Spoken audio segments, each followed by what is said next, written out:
I've been tinkering with a ton of exotic hunter builds to find the perfect overall setup covering all the different ways I like to play. Sometimes that means fast and aggressive, other times more slow and steady, and then most importantly, the ability to run solo or as a really good teammate. After spending a ridiculous amount of hours testing synergies across mods and all the exotics, I've narrowed it down to 5 builds. Starting off is pairing the Void subclass with the Gyrfalcon's Hoberk exotic. This gives you constant invisibility, void explosions everywhere you look, and a built-in mechanic with non-stop healing. The aspect called Vanishing Step makes it so that when you dodge, you go invisible for a bit. This becomes extremely core to this particular build loop, so we use Echo of Persistence Fragment to make it last even longer. The exotic chest piece makes it so that after leaving invisibility, you get a buff called Volatile Rounds on the left-hand side. This is applied to your Void weapon bullets, okay? So shooting an enemy with the Void weapon will slap some glowing purple effects on them. Once they have that, dealing damage to them will make an explosion and spread that purple stuff to everyone nearby. It becomes amazing for crowd control because it often causes a chain reaction blowing everyone up at once. Part 2 of this build completes that loop between going in and out of invis, which is using the stylish executioner aspect. That makes it so that every time you kill an enemy affected by a void debuff, including the volatile purple stuff we just talked about, you automatically go back invisible. The loop is particularly good because you can just dodge on command to go invis first, shoot your weapon to get out of invis and automatically have volatile rounds, spread that purple explosive stuff everywhere, which in turn makes you go invisible again when they die. There's a really cool weapon perk that makes all of this even stronger, which we're going to talk about at the end. Part 3, however, is the fact that I mentioned non-stop healing, so let me tell you all about Devour. It's a buff that gives you instant full health on every single kill while it's active. How do we activate it? By simply picking up an orb thanks to the Echo of Starvation fragment. It's that easy. A timer shows up on the left-hand side and now you are officially in God mode. Every time you get a kill or pick up another orb, it will not only fill your health but refresh the timer too. Because of how strong this is, you'll have the powerful attraction mod on your class item, which picks up all nearby orbs every time you dodge. A neat bonus to all of this is running the Echo of Obscurity fragment, which makes your finishers turn you invisible too, so sometimes when you're in a pinch, that'll help you get your health back thanks to Devour, as well as restart that whole invisibility cycle. The strength of constant invisibility is good enough as it is, but we should talk about what weapons to pair with it. Because of the whole volatile rounds thing, your #1 objective is to use void weapons, of course, but especially ones that fire a lot of bullets like a machine gun. The Commemoration with Repulsor Brace is incredibly strong because that perk gives you an overshield on every single volatile kill. Now you do want something to help with DPS, whether it's bosses or champions, so Void Fusion Rifles are great to pair with it as well. If you choose not to use a machine gun, then the Leviathan's Breath or any rocket launcher is completely fine. Honorable mentions on this build would be the Collective Obligation, Le Monarch, and Wave Splitter. All of these ones excel depending on how you like to play. Here's a summary with the remaining mods I've tested for optimal synergies, and by the way, I pay someone to take my crappy little hand sketches and turn them into these photoshopped pictures, so please let me know if you truly find them useful. Now build number 2 uses a brand new exotic, Manscaped.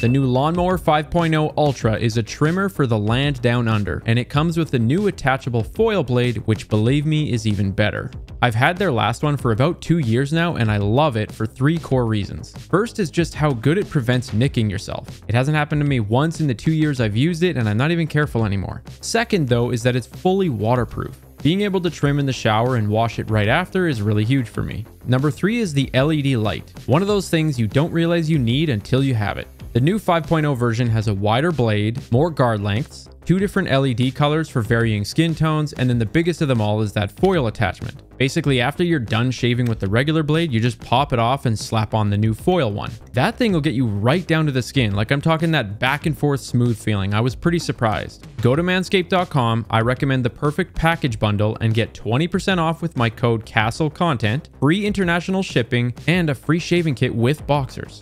This next one cranks Strand up to 1,000,000 using the Stareater Scales exotic. The core of it all is making your enemies weaker, self-looping Strand abilities, extreme damage resistance, and a near double damage super. When you press the melee button, it'll throw something called a threaded spike. Think of it as like a boomerang that bounces between all the enemies in front of you, applying something called Sever to them. That is a debuff term, kind of like the volatile thing on Void, but this time for Strand. It makes those enemies deal 40% less damage to you. Now, I used the word boomerang because that melee eventually comes all the way back to you each time, and if you press your melee button right as it happens, you'll sort of like catch the thing and get a bunch of your energy back. Part 2 of this build is that every time you kill someone under a Strand debuff, like all the ones you just severed by throwing out that melee, you will create a green ball called a tangle. Running the whirling maelstrom aspect means every time you destroy one of those tangles, it creates a heat-seeking tornado. I said the word destroy because you can shoot them to explode, but you can also pick them up and throw them at enemies. Once the tornado gets going, it'll just cruise around, damaging everyone around, and creates a bunch of these little green things all over the place, which brings us to part 3 of the build. Those little green things actually attach to enemies and apply a second debuff called Unravel. Dealing damage to an unraveled person sends out more of those green things to everyone else around them. To summarize so far, you've thrown out a melee to sever people, right? Then you kill them to make those tangles. Destroying those will create that tornado to go around damaging things, but also explode, sending out a bunch of the green things. Those green things attach to everyone, making them unraveled, and then damaging those people make more of the green things. It becomes a self-sufficient loop too, because we run the Thread of Fury fragment on top, which gives you melee energy every time your tangle did some damage. Another thing you'll notice in the gameplay is that I also grapple into people and melee them a lot. That's because it applies both Sever and Unravel all in one hit. Just a little fun fact and a nice segue into part 3 of the build, which is your damage resistance. When your grapple melee kills someone, it'll actually activate the heavy-handed mod, creating an orb. Picking that orb up gives you something called Woven Mail thanks to the Thread of Warding fragment, which is 55% damage resist. The reason this is so strong in particular is because remember how I said severed enemies deal less damage to you? Well, that stacks with this damage resistance. You become incredibly tanky on this build, and it doesn't even end there. We use the transmutation fragment to make a tangle on kills while Woven Mail is active so that it can be completely endless. Part 4 of the build is the Stareater Scales exotic. That makes it so every orb you pick up adds more to your super bar than you normally would, and then once your super is full, that's where the magic happens. Picking up orbs after that point gives you a buff called Feast of Light, which can go up to 4 stacks. At max, you'll get full health when you pop it and 70% more damage on an already strong super. We add one more piece to the pie, running the Thread of Binding fragment so that all your super kills explode and suspend nearby enemies. Now, as we head into the weapons section, I first need to point out 2 important mods on your boots. The first one is called Elemental Charge. Every time you interact with a tangle, this builds up armor charges for you. Well, the second mod on your boots is a Weapon Surge, which adds damage to your weapons whenever you have those armor charges. Because there's so much interaction between tangles on this, you'll end up having that a lot, and the abilities being self-sufficient means you can be more flexible with your weapon choices. I personally like slug shotguns and fusions a lot. Trace rifles are also really nice for destroying tangles from a distance. And then you have the Navigator exotic. This one is sweet because it gives Woven Mail, severs targets, and creates free grapple points. Like, it's just perfect synergy on this if you happen to have it. Agar's Scepter is another great exotic because it keeps targets kind of in place while your tornado shreds them. And for heavy, I still like to use Eager Edge just to move around the map so quickly, especially when you combine it with the grapples on Strand. But in harder content, you'll probably want something like a rocket launcher. Alright, next up is the Arc subclass with the Assassin's Cowl exotic, one of the strongest builds in the entire game. The best way to summarize this one would be a mega strong punch, constant invis and healing, and then a truly infinite loop. You'll be using the Combination Blow melee and the Gambler's Dodge. A charged melee kill will give you a full dodge back thanks to Combination Blow. Dodging near enemies will give you a charged melee back thanks to Gambler's Dodge. Because of this, you can literally go on forever as long as there are enemies around you. The reason it becomes useful is that Combination Blow buffs your next melee each time, stacking up to 3, dealing up to 4 times more damage. So much so that you can drop a champion like they're nothing. The lethal current aspect makes it so that dodging charges up your next melee with something called Jolt. That's another debuff term in the game where the enemy is affected by something. In this case, when someone is jolted, the next damage they take afterwards will trigger chain lightning to everything around them, including themselves. There's huge synergy that comes from this. So for instance, not only does the lethal current aspect charge up your next melee, but it also has a second feature to it where that very charged melee will actually blind an enemy if they happened to be jolted. So if you think about it, your melees are getting stronger and stronger thanks to the combination blow stacking that I showed you in the beginning, but now they're also jolting people because you're doing it after a dodge, and then you're blinding everything that you punch after that. People love this for champions because you can stun an overload by simply dodging and then punching. That's all it takes. The same goes for unstoppables, you just have to add in a second punch to stun them. All of that aside though, the fun doesn't stop there because killing a jolted target does two more things for you. First off are these things called ionic traces thanks to the Spark of Ions fragment. Those are these little arc energy things that travel on the ground coming back to you to give you ability energy during damage. The second thing that happens after killing a jolted target is you'll become amplified thanks to the flow state aspect. What does amplified even mean? Well, you sprint way faster, you jump higher, you get 50 mobility, a longer slide, and 40 handling for all of your weapons. You basically feel like a super guardian. Let's move on to that exotic helmet though, the Assassin's Cowl, because it is what takes all of this stuff I just showed you and makes it able to crush in something like a Grandmaster Nightfall. Every time you get those melee kills, this will give you a ton of your health back, plus make you invisible. What's neat here is the invis timer scales based on how tough the enemy was that you just killed. Basically, harder the enemy, longer the invis. This also works from your finisher, by the way, and is a large reason on why you can get so close to all these enemies in the first place. Now, before I jump into the weapons, I do have a few tips on this about making it work in harder content. Getting that first melee kill to start ramping up combination blow can be kind of tough. You can't just walk up to any enemy and just expect to one-hit melee them every time. You want to look for weaker targets off the start and do something called priming. By shooting them first or maybe throwing a grenade, whatever you have on hand, it'll bring their health down to a point where then you can one-hit melee them. If you're using a shotgun, for example, you can just do it from a distance so that it chops half their health and then melee them. Once you have about 2 stacks of combination blow though, even in harder content, you can pretty much start that cycle and keep it going forever. For weapons specifically, I absolutely love combining the tractor cannon with a 1-2 punch shotgun. What the tractor cannon exotic does is apply a debuff to the enemy, making them weak and take more damage from whatever you're about to hit them with next. That's where the 1-2 punch shotgun comes in, because that perk makes it so that hitting them with every pellet of the shotgun will buff your next melee. That buff stacks with the already boosted combination blow buff for an extremely powerful melee, allowing you to demolish things. Hit them with tractor, then a shotgun melee, and cycle through that till you're done. Some of the best players in the game will actually run this build with all shotguns because of how strong it is, but if you're just getting started, I recommend your third weapon be something else for stunning champions, or maybe even a disorienting grenade launcher. As we transition to the mod screen here, I will point out that you have some surge mods on your boots to help you out there. This next one uses the arc subclass again for all of its good parts up close, but then adds some range to it. It's perfect for moving quickly, throwing some very unique grenades with the Mothkeepers Wraps exotic, and then stunning 2 kinds of champions with just 1 nade. Starting things off, I want to talk about those unique grenades. The exotic gauntlets effectively turn them into a Pokemon ball.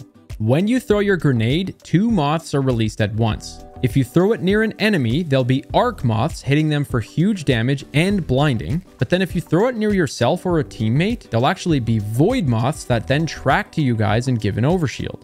Now, usually within some chaotic gameplay, you'll end up throwing it down on the ground, which is kind of close to an enemy and close to you or your teammates, right? But what happens there is it typically makes one of them arc to go and deal some damage and the other one void to give you some overshield, which is a pretty sweet deal. The neat thing here is that because that arc moth applies blinding, it'll stun unstoppable champions. I like to add the Spark of Shock fragment, which then makes arc grenades apply jolt so that that same moth will also work on stunning overload champions. It's truly awesome being able to have a grenade that can handle both of those scenarios. And because those moths are jolting people, well, guess what? Killing those jolted enemies will activate that flow state aspect we talked about before, which makes you amplified. Just like I explained in the Assassin's Cowl build, being amplified is what makes you feel like that super guardian. Now, a sweet little cherry on top to being amplified comes from that flow state aspect as well. It adds crazy fast reload speed and triples your dodge regeneration.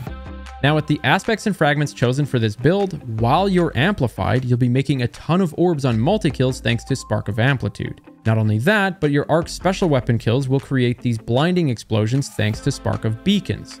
You end up with this wicked cycle all around that I just really enjoy for some chill gameplay, especially when your buddies run it with you. To wrap this one up, we'll talk about how your weapons make it even better. First off, we want to max out our grenade uptime. This is best done with the Demolitionist perk giving grenade energy on kills. I strongly recommend the craftable Dead Messenger or Iterative Loop Fusion Rifle.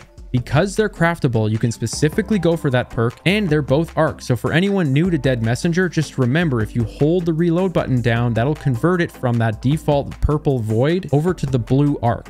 Don't worry though, if you can't get those, that's alright. Any arc special weapon will do here because that'll help make you amplified and trigger all of those things I talked about before. Outside of that slot, you typically want to incorporate something for long range too, so Arbalist or maybe Wishender are really good for covering the anti-barrier champions. Then lastly, something for burst damage is really important. That means like the ability to deal a lot of damage very quickly. So for example, your super is actually really good for that, but you can complement it with an arc rocket launcher or linear fusion rifle because we use arc weapon surges here as well. Now last but certainly not least, pairs Solar with the Lucky Pants. This one's all about a hand cannon with crazy damage escalation, a ton of solar explosions everywhere, and your golden gun 6-shooter. Everything kicks off from that Lucky Pants exotic, so let me start there. First and foremost, that thing will augment a hand cannon that's either kinetic or matching your subclass. In this case, I like the Malfeasance if it's kinetic and Sunshot if it's solar, but more on those later. The whole cycle starts by swapping to the gun. When you do that, you'll see a buff called Illegally Modded Holster on the left-hand side. At base, that gives you crazy handling and really high accuracy, but the magic, however, is if the hand cannon happened to be fully loaded when you swap to it. That gives you a 60% escalating damage on every single shot. Like I'm talking a build-up as high as 600% after 10 shots. The catch here is you gotta be quick because you only have roughly 5 seconds to build up those stacks. You'll know the stacks are building because it says damage boost on your screen, but also because you'll just be melting people and seeing higher and higher damages. Now with that out of the way, I want to talk about part 2, which is all of those solar explosions. I mentioned that I really like Sunshot because A, it's solar and matches my subclass, so it'll get all those buffs, but also because it explodes enemies on its kills. These explosions do something very important for us, which is applying Scorch to nearby enemies, and I'm going to explain why that matters. So just think of it as being lit on fire, taking damage over time. When someone gets scorched, picture that as filling up their personal thermometer. If you apply multiple sources of Scorch, like from the Sunshot, grenades, your throwing knives, it'll reach a point where it bursts, causing something called an ignition. That ignition is an explosion that then deals way more damage to not only the person it happened to, but also everyone around them. A quick example of bursting that quote-unquote thermometer is hitting all 3 of your knives from the knife trick melee plus a trip mine for 100 Scorch. That's the trigger where it converts into an ignition, so another way to do it would be simply throwing your knives, dodging to get it back thanks to Gambler's Dodge, and then throwing it at them again. Your Sunshot's explosions will add to that the whole time as like this base layer, and the current season's artifact creates ignitions from headshot kills, which is even more wild. Part 3 of the build is the fact that all those solar kills you're racking up are also filling up a different meter relating to the aspect called Gunpowder Gamble. With the visual indicator, you see how far along you are and it'll say Gunpowder Gamble ready when you're set. What this does is your grenade icon will actually change and the next one you throw is like a Molotov cocktail. It's basically an ignition explosion on a stick. You can either just throw it for huge damage on impact or even shoot it in the air yourself, which is pretty cool. Now, a final thing with all of these solar explosions is running the Ember of Combustion fragment, which makes every golden gun kill ignite plus give you a shot back. So don't hold back. Whenever you get that, just use it. To round out the build for optimal synergies that I've been testing for, we're going to talk about some mods and fragments. For instance, Solar Hunters can be pretty frail, so we use Ember of Resolve to heal you on grenade kills, and then Ember of Tempering for recovery on solar weapon kills, which you're going to love using Sunshot. You're going to want to use multiple damage resist mods on your chest plate, and then the next thing would be making orbs. Things like killing after a dodge or grenade kills will both make you orbs thanks to Reaper and Firepower. Then picking those up give you health each time using recuperation on your boots. Once again, like many of these builds, you're definitely going to be using Powerful Attraction to pick up all those bad boys with a single dodge. Transitioning to the weapons portion, you'll have a solar weapon surge to give your Sunshot a little bit of a boost, and I should clarify that while explosive rounds like Sunshot only go up 300%, not the 600, the synergy from this thing is just too fun to ignore. If you want to focus on single target damage, however, a really good combo is using a kinetic hand cannon like the Malfeasance or Warden's Law, then pairing it with a solar trace rifle or solar wave frame grenade launcher in the energy slot. That wraps up what I think are 5 great hunter builds covering different playstyles with optimal synergy after all of the testing that I've done. And if you're curious about warlocks or titans, I've recently covered those as well. You can just click the ones on screen.